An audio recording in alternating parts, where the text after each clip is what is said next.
Hello, it's Peter Lander here again from Battlefield Sports. So the topic I want to talk about today really is about branding and theming, really. And what are the different themes and options you have to generally to go with a Battlefield business? There's actually a few options, right? You can really go for what we call Battlefield Live, a really edgy brand. You can go for like a laser skirmish, which is an army party brand, or you can go for a more sci-fi laser tag brand. There's really some, and each one has its own different markets and strengths and weaknesses, and that's sort of what I want to discuss today, because based on my 15 years of experience operating games and really working on this project really since the 1980s, I've really seen a lot of diversity. I've seen a lot of different things work and not work. I really want to discuss that today. But just generally, you know, we found that you want to stick to a particular brand and a particular theme and a particular message to your market, especially if you're operating in a more larger city, major city. Because in a major city, look, you know, there are loads of different activities that people can do. They're on the media channels. There's lots and lots of people calling for attention. They might be go-karts, they might be, you know, things like paintball or possibly airsoft, or it could be rock climbing, it could be adventure, ropes courses, bowling bars, you know, indoor laser tag, traditional type. I mean, there is loads and loads of things that out there trying to get attention. Now, it's often easier to get marketing cut through if you stay on message, right? And your message is consistent, and you really meet this one thing that's really important. When you're communicating with the prospective customer via these media channels, you really want to be able to say to them, and for them to get it, that this product is for them, that this is suitable, right? And suitable varies widely depending on what group, right? You know, and what's suitable for a 20-something pretty hardcore gamer, you know, it may not be suitable for, you know, a mother of 2 or 3 kids and having her, you know, 8-year-old party booking into one of our venues. They're totally different types of people, different goals, different outlook, you know, different hormones. I mean, they just function differently, and so they don't really look at things the same. So one of the greatest mistakes, I think, look, we've all made it. Honestly, we've all made it. We've all done it. Is to try and be all things to all people through your brand and your messaging, right? And I look back at our own experience, and I've seen other people's experience when they've mixed up what they're about, right? When they're trying to be too broad, right? Then they've really struggled to attract anybody, and often those businesses only succeed to the level they do because they deliver such a great product that, despite the fact that they're confusing the market, people still come. So now, the first brand to have a really look at, you know, is Battlefield Live. You know, Battlefield Live, I would rate that really is a bit of an outlaw brand, a bit of a rebel brand. It's even a little bit sexy. You know, it's really aimed at someone in their late teens and early 20s, especially males, but you know, also edgy for the ladies. And it's really about, you know, that live computer game experience, especially, you know, like the first-person shooters. Call of Duty obviously comes to mind, right? Or, you know, but it's definitely edgy. It's definitely there, and you know, it's really out there competing against, you know, paintball or airsoft, you know, the high-speed go-kart options, indoor, outdoor for that. It's really pushing it out there as a bit extreme, and that definitely has a place to market, particularly in a major city. If you've got a large drawing population to draw on, there is a percentage of people that really want that type of experience, you know. And for Battlefield Live, we have quite a lot of support. You know, there's been some fantastic, professionally done video briefings for some missions you can run. They're well worth looking at. The Comprehensive Gains Handbook has hundreds of pages dedicated to missions, which are largely suitable for Battlefield Live, historical combat simulation missions with a lot of detail, for example, the weapon emulations and hit points and exactly how many reinforcements they get, when they get them, where they get them from, victory points, the whole box and dice that you want if you're doing those sort of in-depth experiences. And I love those. I mean, I'm a gamer, and that's really fun, outside Australia, it's possible to use the Battlefield Live brand in your business. I don't think that needs to be part of the sales agreement, of course, because that's actually our trademark. And and so for the customers, know that they're going to get a genuine Battlefield Live experience. Obviously, the operator needs to be using 100% genuine Battlefield sports equipment and technology.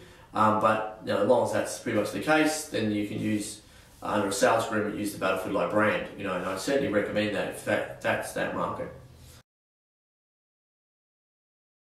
All right. Another option is like what we call Laser Skirmish, right? Laser Skirmish as a brand, which we don't trademark. We do own a business name, Laser Skirmish, but we don't trademark. Pretty much it's free to use, in that sense.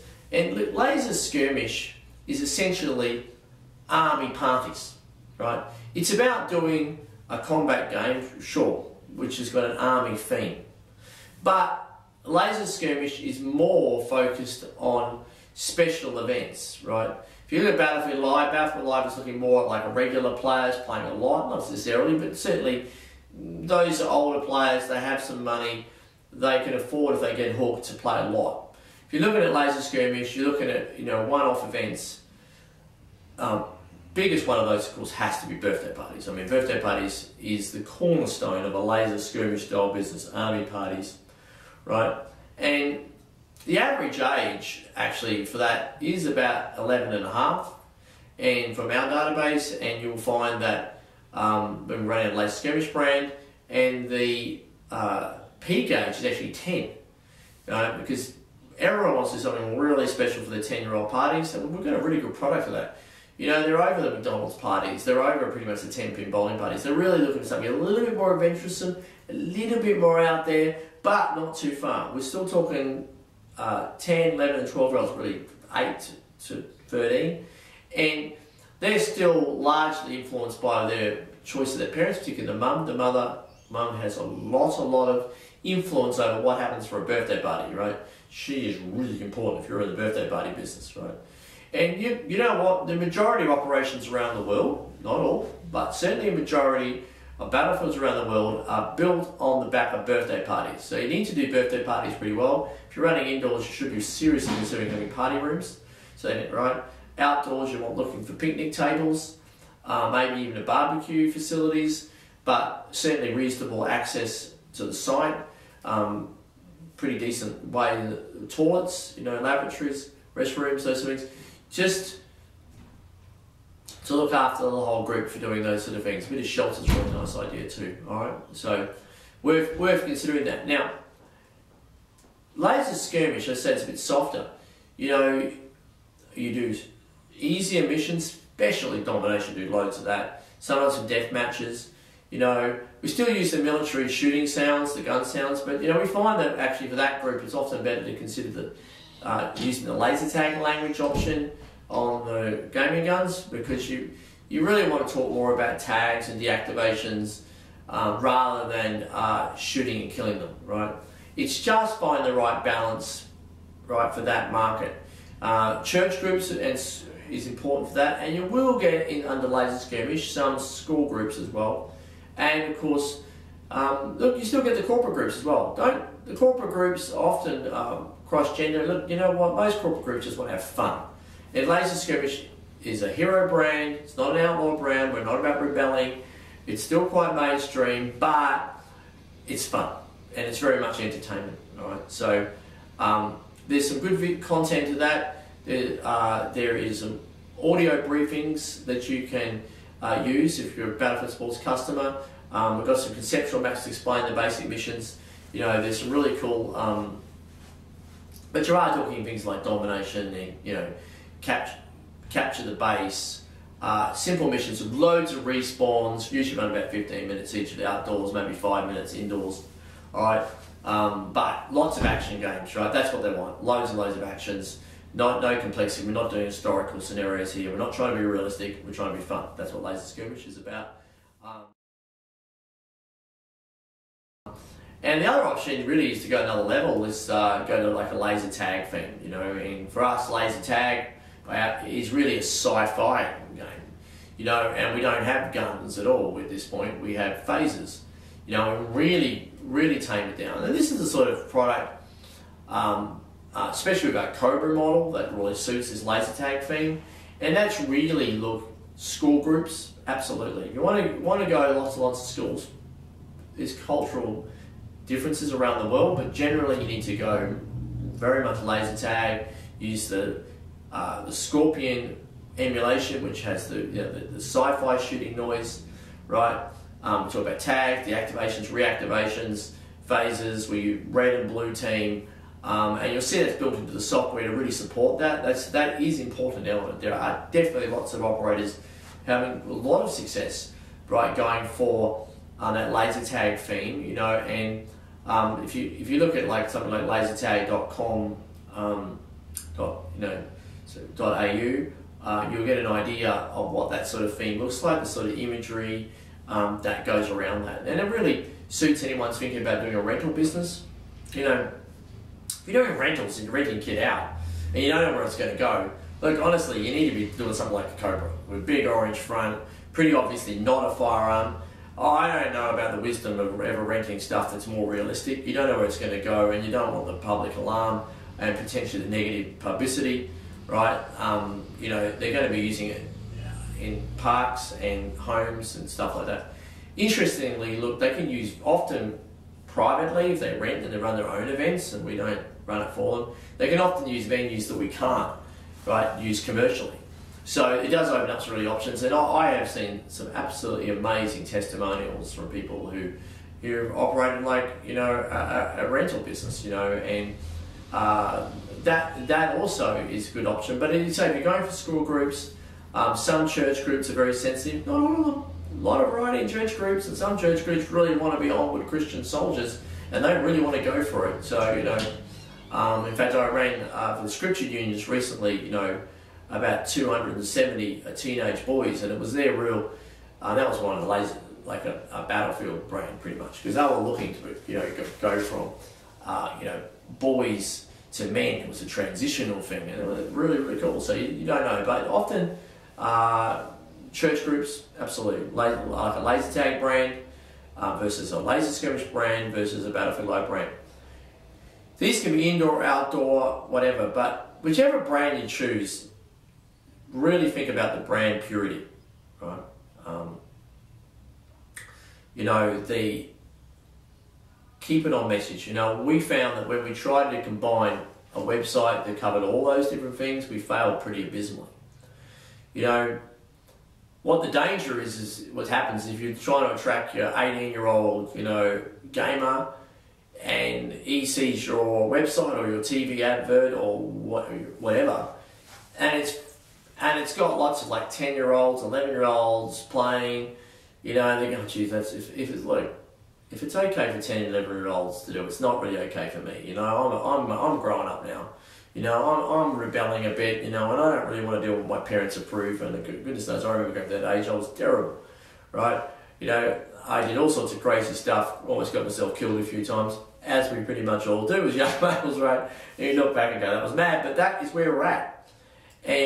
But if you have the same TV or whatever advertisement, a website, images, and you're featuring 18-year-olds and 20-year-olds in ghillie suits and, you know, the realistic looking gaming guns, and you're really going the hardcore, and you're like, which, you know, I really get as a gamer, you know what? You can alienate a lot of mums there. A lot of mums can be, they're going to go, that's not suitable for my 10-year-old, right? And given that, and that's an important point, because you know what, as I said before, most businesses are built on birthday parties, and birthday parties are important to me. They have a few things that say teenagers don't always have, right? They have an organiser. They actually have someone who gets their invites out, says that's where we're going to be, when we're going to be, where it's going to be. Here's the forms you've got to complete, like a disclaimer, right? This is what you've got to wear. And they've got a budget, right? They typically pay for the party. And of course, there's a sense of urgency. Look, a party's got to be near the kid's birthday. It can't be put off. And so in sales, often you want that. You really want those things. Like, who's going to make a decision, right? Who is going to fund it, right?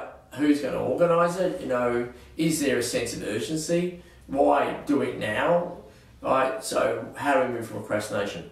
If you're doing Battlefield Live and you want to get past that, what you need is events, right? If you're going back to the Battlefield Live, you need to be looking at special events. We just ran last Sunday a special Kokoda event, sort of linking a bit with Anzac Day and Australian history. And we're coming up, we're going to run a VIP escort day, old school one, really tough, aimed at regular players under our Battlefield Live brand.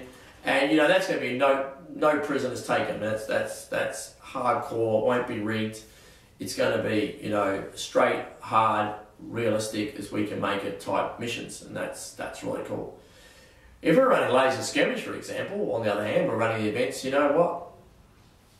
The Laser Skirmish, we have to rig the games all the time.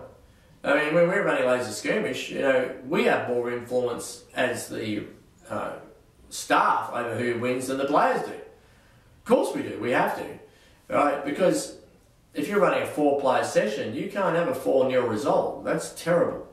Right, not for someone's kid's party. You've got a 10 or 11, 12-year-old boy, it's his party, he has to get some station that day, yeah, we got him, we won. You've got to get that, right? Like that, I just can't tell you how important it is.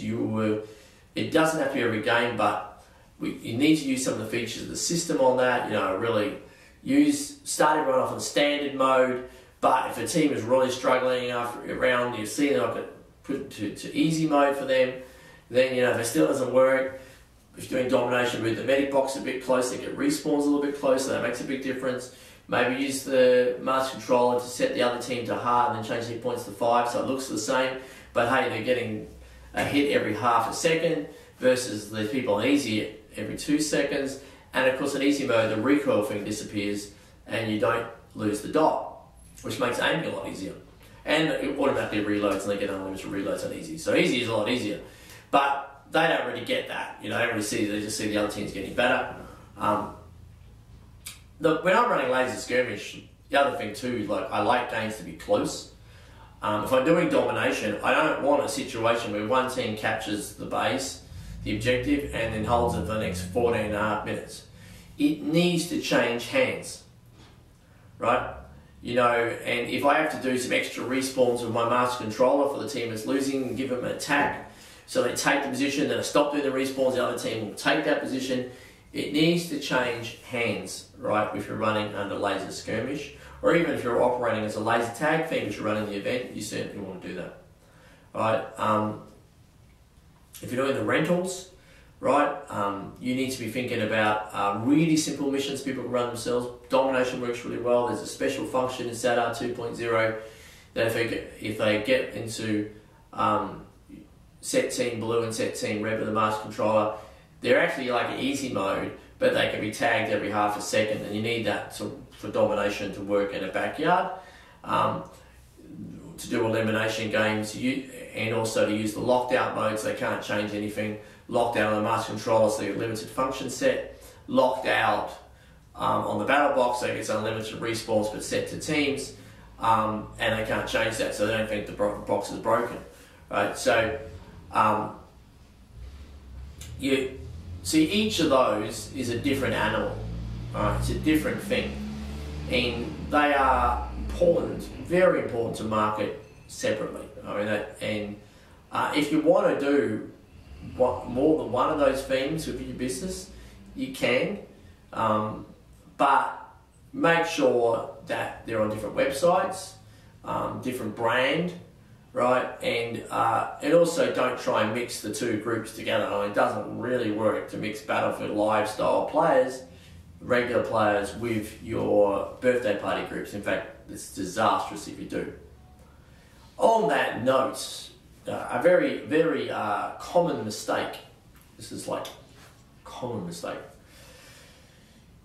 is to think it'd be a really good idea at the beginning if we've got to get a group of like members, right? Really these members who are going to really, like 50 or 60 members to pay us, and they're going to play all the time. They're going to be like a core group, and that makes sure we've always got someone there for people to play. And I can see the logic of that, right? But man, once they've played for 3 or 4 weeks, maybe even a month, they're so good, right? And then the new players turn up, and they're looking to do well. They're looking to have a good time, but they still don't, right? And good players just run rings around them. I mean, they just slaughter them. And yes, you can handicap them and whatever, but it's not enough. Because if they're really good, they're going to smash them without being hit at all, practically. And the other guys come to actually shoot some people. And even if you say, oh, we're going to have, 40 beginners and there's 10 regulars over there and it's an even game, well, maybe it is an even game for the result, but it's a terrible experience. Because at 40, each person on average is going to have very, very little to shoot at, and probably almost hit next to nothing, even if they win the game. So it's not just about a fair game, well, that's important. They want to get that hit feedback, which is obviously the patented facility in SATAR. That's really important, that feedback. You want to go, I got him in real time, right? Really pump up your adrenaline and really pump up your excitement. But there's no excitement if you're just getting nailed, even if you win. It's not good enough. So, quarantine, if you're going to put members in, right, are going to play a lot, you have to quarantine them into their own special sessions, right? Special days, and do whatever you can, whatever you must do, in fact, to move them out of your public sessions for your parties, if that's what you're running, right, or your church group, right? We really need for people to come back at least 3 or 4 times a year, right, with various groups to make this really work. We're not like paintball. We don't get $150, $200 a head when they turn up, and therefore we don't really care if they never come back again. We just try and take all their money. We're typically averaging more like $30 a head, and we need them to come back, not all the time, but on a fairly regular basis, a few times a year, to really make it worth the cost of acquiring that customer. So we definitely do need to provide a great experience for all. So I really hope this video is giving you a little bit to think about in terms of branding, the importance of not mixing up your brands, understanding what brand works for what market. Think a lot with the branding too, not just about your customers. That's very important. I like to say that ultimately the culture of any company, and it really reflects the management and the founders' culture and thinking. And you really need a brand that you can live with every day, that you can really live and breathe that brand. And if you're really wanting to run and really passionate about like a Battlefield Live brand, well, you've got to go with that, right? I mean, but understand that what group you're after, and build your business around that.